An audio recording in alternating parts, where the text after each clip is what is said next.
Oh, anyone got a pencil?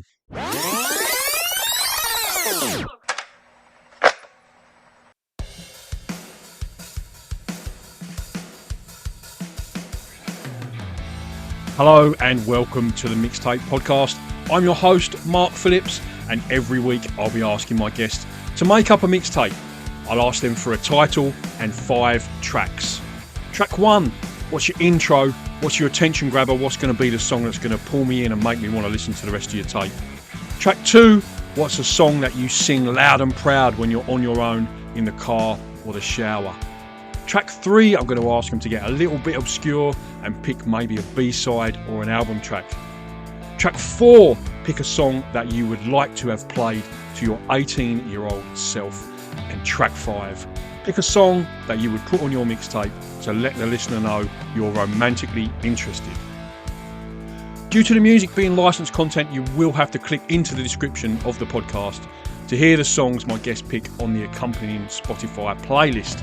Don't forget to smash the follow button or the plus sign and you'll be notified every time there's a new episode. Thanks for listening and I hope you enjoy this chat.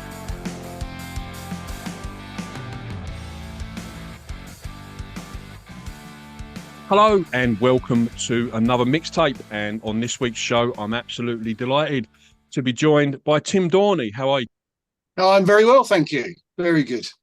Thanks for coming on, mate, and making the time.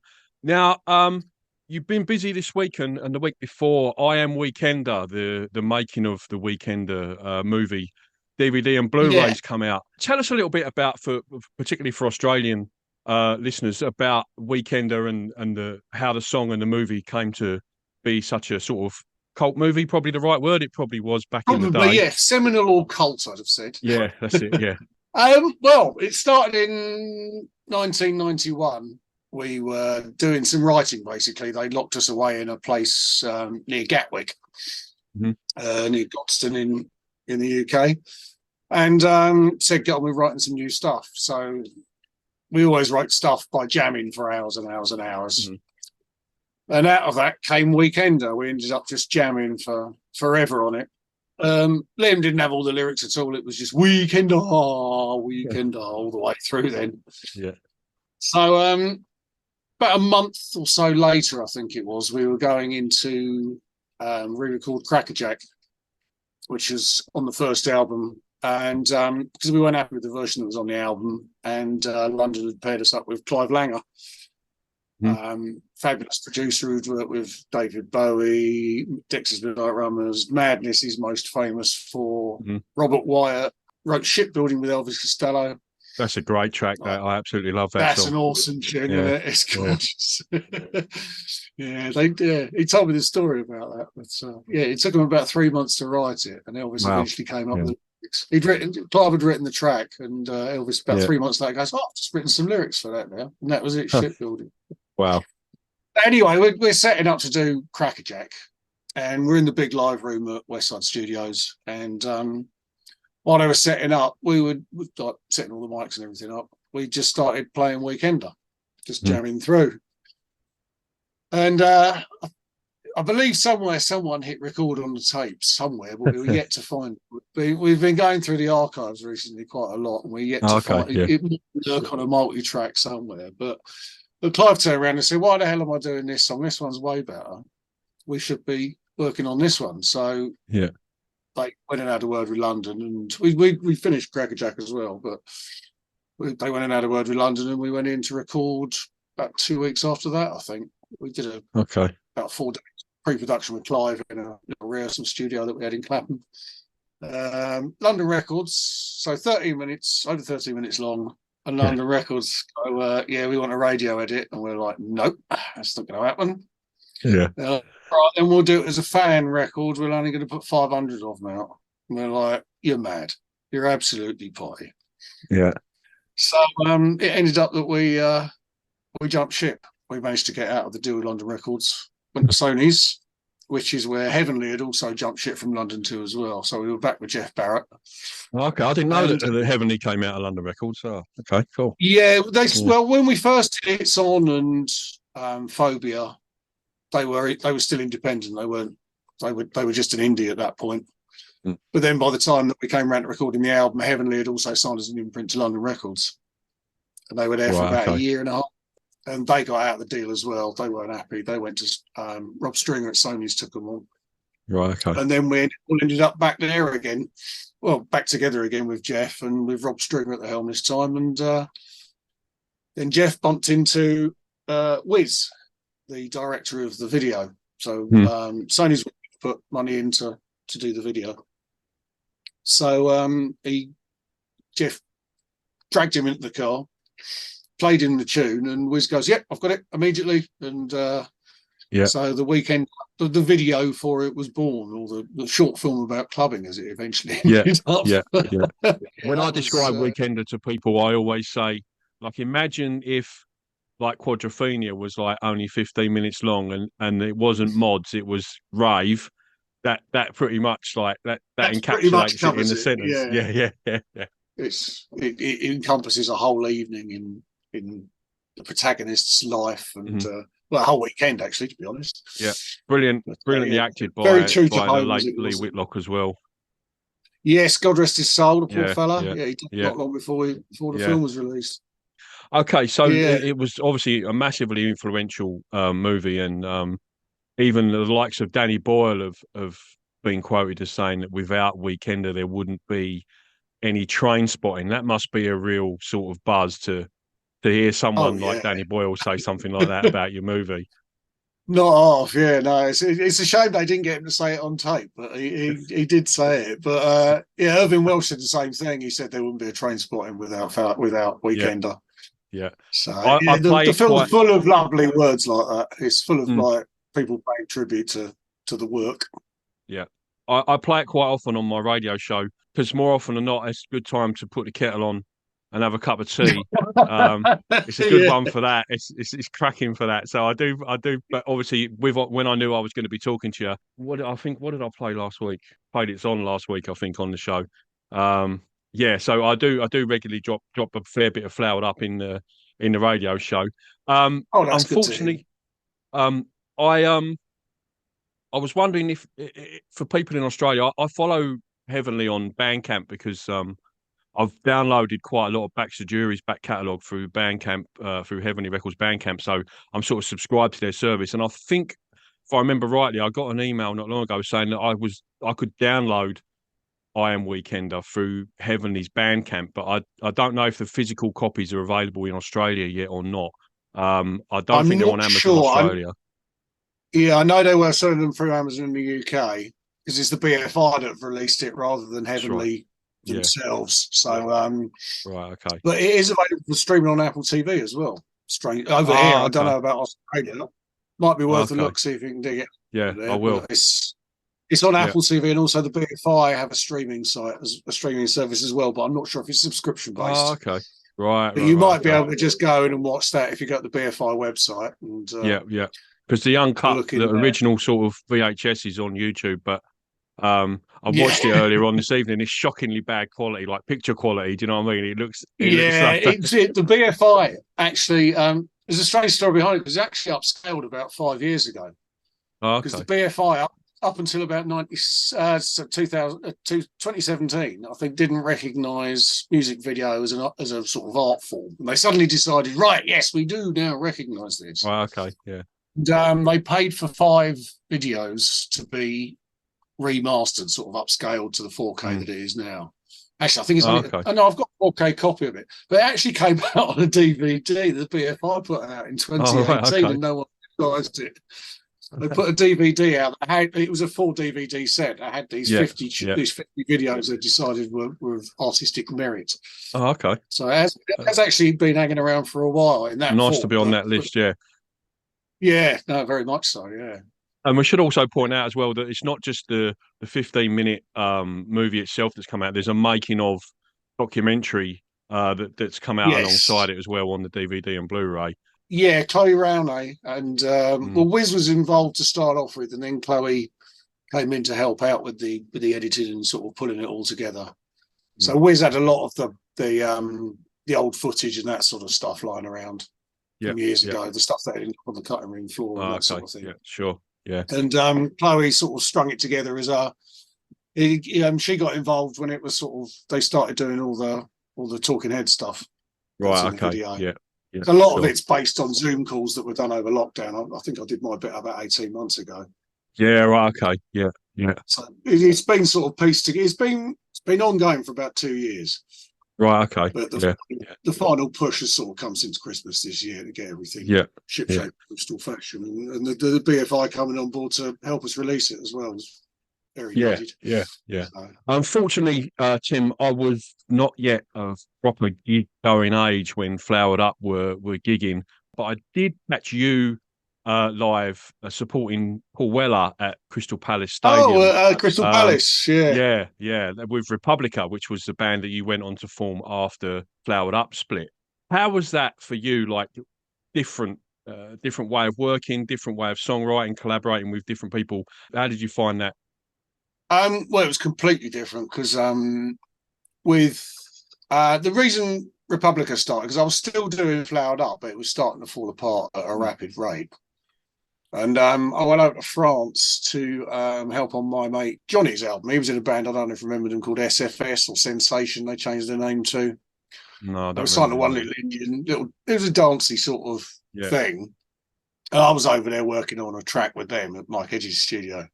And the engineer who was there was a guy called Andy Todd. And we got on like a house on fire. He's from Dagenham. He's Dagenese. Essex boy.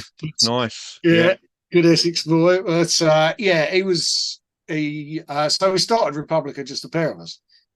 Okay. We were just going to do we're just going to do dancey tunes, sell them to somebody for 500 quid, that sort of thing, and sort of high turnover, not particularly good quality sort of thing. But also we used to do advert music for a company called Joe and Co that was in Dean Street. Okay. It's now Dean Studios, actually, where it used to be Good Earth. It was Tony Visconti's studio before that. So he sort of got, if they wanted something dancey for an advert, they'd get hold of us. So we ended up doing like Lil and oh, no way.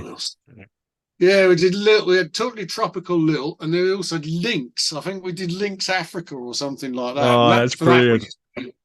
We just channeled up the world for that one, like Born Slippy. But we were a bit cheeky. But so we started doing that, and then we wanted to get some vocals on the tunes, and for a friend of a friend, we met Saffron, who basically started working with us on the first thing we wanted to release. We took it into Deconstruction Records, who were sort of in the BMG building at the time, where we also did little bits of work for BMG Publishing as well in their studio.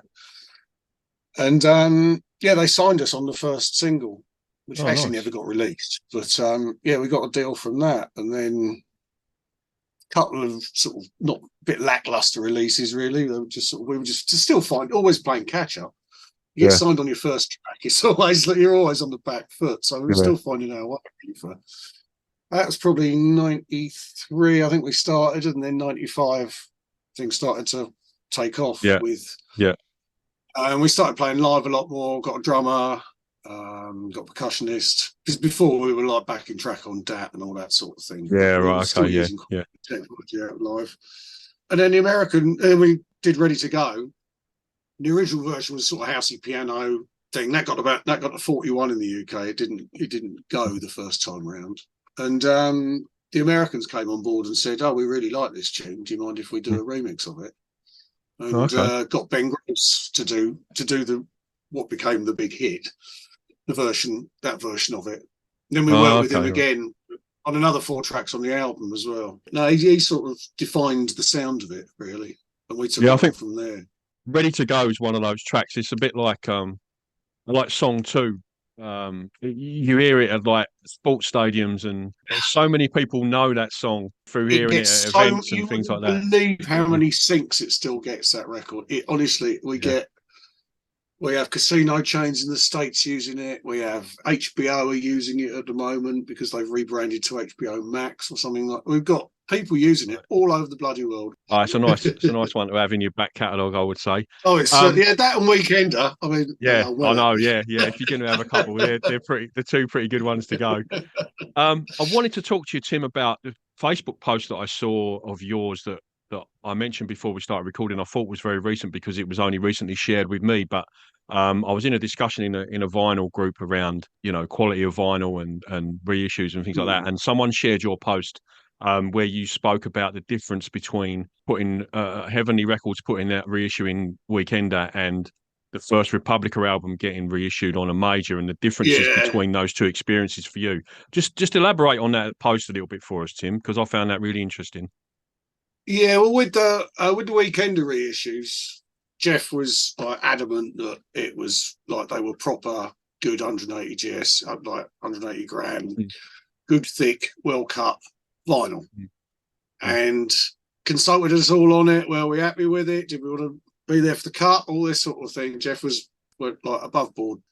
Unbeknownst to us, Universal, who now own the Republica album, the first one. Was it Sony's? One of that lot anyway. And they just licensed it out to this Dutch place. The one I can't even remember the name of. Music on Vinyl. That's the ones. Yeah. They didn't bother telling us, and we found out through fans that it was being re-released. And they weren't going to send us any. They weren't interested in sending. They did in the end because we all kicked off about it online. Yeah, right. Okay. Yeah. But they've actually they were the ones that, because they re-released the second album as well recently. I was just going to ask you about that as well. That was for Record Store Day, right? Yeah, well, they came to us that time. They learned their lesson that time. Oh, okay, yeah. They came to us and said, "Can you work with us? We'll get you into stores for the record day." So Johnny and Seth went and did a few acoustics. Right, cool. Yeah. They did a couple of them on the day, like one in Brighton at 8 o'clock in the morning, and another one in the afternoon in Kingston, I think. Right, okay. We got on board this time with them, and they were a bit more up for it. So, okay. Well, it's only going to, like you said in your post, like you've got 15,000 or whatever, social media followers on your page. Like you can help them sell more records. Like it's a no-brainer, surely, like to involve you in the release. It surely is, isn't it? They're just missing a trick, aren't they? Yeah, they are. But, at the moment, involved with a company called Because TV, who now own the London Records catalogue for Flowered Up. Oh, okay, right. And they're a very interesting company to work with. They're very up for it. They're very on board. They're like consulting us all the way down the line. Really helpful. Yeah. Willing to put a little bit of money behind it. It's it makes a change working with nice people, and they're really up for the quality of the vinyl and everything as well. Yeah. We will be re-releasing the Flowered Up album later in the year. It's been remastered. Awesome. Brilliant. Oh, that'd be good. Because the cut on that was shocking. The cut on that was bloody awful. It was really quiet, and I went into a proper mastering studio with my mate Streaky, and we've turned it around into much more modern and punchy. Bring those pan pipes up, mate, because that's one of the best bits. I love that. There's not many songs I did invent the shitty flute. All right, Tim, we better move it along, mate, because otherwise we're going to be all night, and it's quite late for me. So your mixtape, Tim. The first thing I normally ask is to give your mixtape a title. Yeah, badly conceived and poorly executed. Let me write that down. I won't. Also the title of my autobiography, The Republica Years, badly conceived and poorly executed. The first track for your mixtape, Tim, is what would you put on as an intro? What's going to be your attention grabber and it's going to want to make me listen to the rest of the tape? Ooh. Uncertain Smile by the. Nice. And what is it about that track that's gonna grab me, do you think? The Jules Holland piano solo in it is just one of the best things I've ever heard in all my days. It really is outstanding. The album version of that track is just brilliant. I mean, I loved I'm absolutely nuts about them. And that just like encapsulates everything for me. It is my favourite song, without a shadow of a doubt. Jules, like he gets a bit of stick sometimes, Jules, because he can't help sitting in with people on the show. But people forget what an absolutely fucking amazing piano player he is. Like it's just unreal. He can take the roof off, that bloke. Unbelievable. Yeah. I've seen him live with the Rhythm and Blues Orchestra back in the 90s, and it was unreal. It was cracking. Yeah, I've seen him a couple of times as well. He was on before Clapton and The Who when they did Quadrophenia in Hyde Park. Okay, track 2, Tim, is tell me a song that you sing loud and proud when you're on your own in the car or in the shower, mate. I'm going to actually pick one that I actually sung live this weekend at a festival. Oh, okay. I've got another band as well. I've got a third right. band called Okay. Tin Gun, we're called. It's Tin me and a Gun. couple of mates. Tin Gun. Yeah. Oh, it's me and a couple of mates who have other bands that have supported Republica, friends of Republica, people I've worked with. Just four mates, leave your egos at the door, go out and have a good time. And a friend of ours put us on at a festival right in front of 3,000 this weekend. Okay. We do a cover version of Mr. Jones by the Psychedelic Furs. Oh, okay. Right. Which it's the only song I sing on because I'm the only one that sings in that range, and I do a pretty good Richard. So there is video of that on YouTube if you want to have a look at me making a complete tip myself. So. Absolutely, 100%. As soon as I hang up this microphone, mate, I'm going to jump on and have a look for that. Yeah, for sure. Brilliant choice. I thought you were going to say Counting Crows for a second when you said Mr. Jones, but no. Oh no, I'm not a karaoke singer. What I normally do, Tim, for Spotify, obviously it's licensed content, the music that we're discussing for your mixtape, so I can't put it in the actual chat. But on the radio show, I normally drop the songs in between the chat, and then on Spotify, I just put a Spotify playlist of the tracks, and then I put a link in the description. We have done a version. There is a version available of thingy, but it's on Bandcamp of Mr. Jones. Right. We did it for a Canadian Psychedelic Furs compilation album. We just did it as a bit of a laugh. And then what I also do as well is I'll put your links to your socials and stuff like that and your website link in the description of the podcast as well. So anyone listening who wants to go and look at anything, I maybe even put the YouTube link to Weekender in there as well if anyone wants to go and watch the crackly video of that. Okay. Track 3 of your mixtape, Tim. Pick something that's a little bit obscure, a little bit left field, maybe a B-side or an album track. E2, E4 by Manuel Gotching. Wow. Always say to people, this is always the one I have to Google because it's always something that I've not heard of, but it's brilliantly obscure, like some of the stuff people come up with. It's always good. I think it was 1986. He was a sort of jazzy guitar. I think he was something to do with Can and Tangerine Dream, that sort of thing. Yeah. I think he's still alive, but it was just like it was a Balearic classic. This thing, it's 14 minutes aside. It goes on forever. It's pretty much the same thing all the way through, but just absolutely beautiful. Awesome. And I remember sitting on the beach outside the Cafe Del Mar in 1988 in Ibiza with that on my Walkman. Thinking, this is the best thing ever. You made it. Yeah. I've made it to Ibiza. Yeah. I'll maybe look for a radio edit of that to put in the radio show because I'm not sure I can do 12 minutes a weekend and 40 minutes of that. Yeah. Right, I'll take your night up if you're not careful. I've only got 2 hours. Okay, Tim, track 4 of your mixtape. And on track 4, I ask you to pick a song that you wish you could have played to your 18-year-old self. Ooh. I would say, and the beat goes on. Was it Billy Cobham did the original? Because I just discovered it again recently, the whole thing. Because I know it got like All Seeing I did a version of it and all that sort of thing. But I discovered the original, and it's his 12-year-old daughter doing the singing on it. Really? Yeah. It unbelievable. And like the full version is like recorded with 2 mics in a club or something like that. Yeah. It's insane. It's just off the hook, that record. What do you think your 18-year-old self would have made of that, Tim? Not a great deal at the time. But I'd have liked to have educated my 18-year-old self, so I'd have found it a bit earlier than last year. Yeah. That's the general idea of that question, I think. I had I don't know if you're familiar with an Australian band called The Church. I saw The Church, actually. I had Steve Kilby on last week, and I was expecting him to choose like some Floyd or something like that, and he went Sigur Rós for a band, a song that he wanted to play to his 18-year-old self because he wanted to show his 18-year-old self that it wasn't all possible. About 4/4 time, you know what I mean, and all that. It was those are the possibilities. Like, it was. I love hearing left field choices like that. There's no way I ever would have. You said to me you're going to speak to Steve Kilby. I was not. Sigur Rós ain't even going to come in the conversation. Do you know what I mean? Not in a million years. But yeah, he was straight. I've got a feeling I saw The Church with the Triffids, I think. Oh, the Triffids are great, man. I love the Triffids, classic Aussie band, West Australian band they are, Track 5 would be pick a track that you would put on your mixtape to let the listener know that you're romantically interested. Oh, it would be Bonnie by Prefab Sprout, Oh, which I I love think is just Prefab. a gorgeous tune. They're just such an Absolute underrated gorgeous. band. They really are. Oh, Like, I absolutely love them.